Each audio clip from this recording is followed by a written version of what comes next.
اسلامی تاریخ میں کچھ شخصیات ایسی ہیں جن کا اثر صرف اپنے زمانے تک محدود نہیں رہا، بلکہ صدیوں بعد بھی ان کے علم، کردار اور تعلیمات سے دنیا بھر کے لوگ رہنمائی حاصل کرتے ہیں۔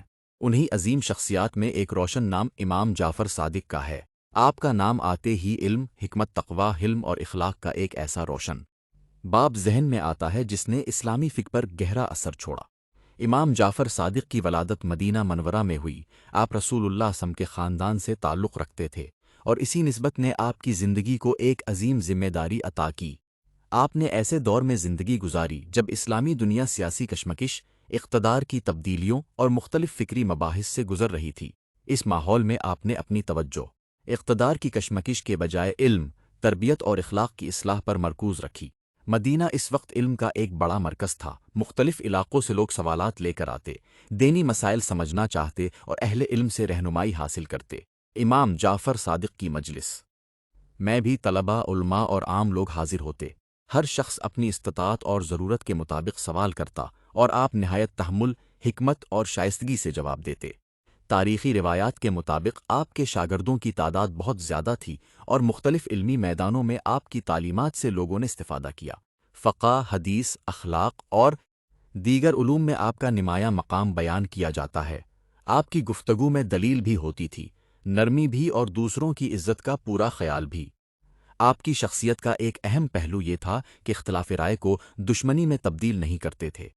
اگر کوئی سوال سخت لہجے میں بھی پوچھا جاتا تو آپ جواب میں سختی اختیار کرنے کے بجائے دلیل اور اخلاق سے بات کرتے۔ یہی وجہ تھی کہ بہت سے لوگ صرف آپ کے حسن اخلاق سے متاثر ہو کر ان کی مجلس کے مستقل ساتھی بن جاتے۔ امام جعفر صادق بار بار اس بات پر زور دیتے تھے کہ علم صرف کتابوں میں محفوظ معلومات کا نام نہیں، بلکہ ایسا علم قابل قدر ہے جو انسان کے کردار میں نظر آئے۔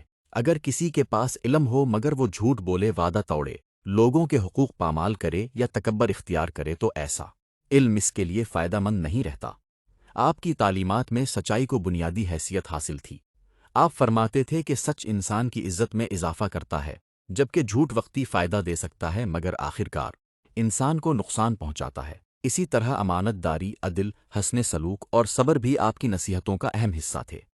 اس دور میں بہت سے لوگ صرف ظاہری عبادت کو کافی سمجھتے تھے، مگر امام جعفر صادق اس بات کی طرف توجہ دلاتے تھے کہ عبادت کے ساتھ اچھا کردار بھی ضروری ہے۔ اگر نماز پڑھنے والا اپنے پڑوسی کے ساتھ ظلم کرے یا تجارت میں دھوکہ دے تو اسے اپنے عمل پر غور کرنا چاہیے۔ دین صرف عبادات کا نام نہیں بلکہ انسان کے پورے کردار کی اصلاح کا نام ہے۔ تاریخ میں بیان کیا جاتا ہے کہ آپ کا دروازہ ہر طبقے کے لوگوں کے لیے کھلا رہتا تھا۔ امیر بھی آتے، غریب بھی، طالب علم بھی اور عام لوگ بھی۔ ہر ایک کے ساتھ عزت اور شفقت سے پیش آنا آپ کی عادت تھی۔ اسی وجہ سے آپ کی مجلس صرف علم حاصل کرنے کی جگہ نہیں بلکہ اخلاق سیکھنے کا مرکز بھی بن گئی تھی۔ آپ نوجوانوں کو خاص طور پر نصیحت کرتے تھے کہ اپنی جوانی کو علم، محنت اور عبادت میں گزاریں، کیونکہ یہی وقت انسان کی بنیاد مضبوط کرتا ہے۔ جو نوجوان اپنی زندگی کے ابتدائی سال اچھے کاموں میں صرف کرتا ہے وہ آگے چل کر معاشرے کے لیے فائدہ مند ثابت ہوتا ہے۔ امام جعفر صادق کی زندگی ہمیں یہ سبق دیتی ہے کہ علم کا مقصد لوگوں پر برتری جتانا نہیں بلکہ ان کی رہنمائی کرنا ہے۔ طاقت کا مقصد ظلم نہیں بلکہ انصاف قائم کرنا ہے، اور دولت کا مقصد غرور نہیں بلکہ ضرورت مندوں کی مدد کرنا ہے۔ یہی وہ اصول تھے جنہوں نے امام جعفر صادق کو اسلامی تاریخ کی عظیم ترین علمی شخصیات میں شامل کر دیا۔ ان کا نام آج بھی احترام سے لیا جاتا ہے اور دنیا بھر کے لوگ ان کی تعلیمات سے رہنمائی حاصل کرتے ہیں۔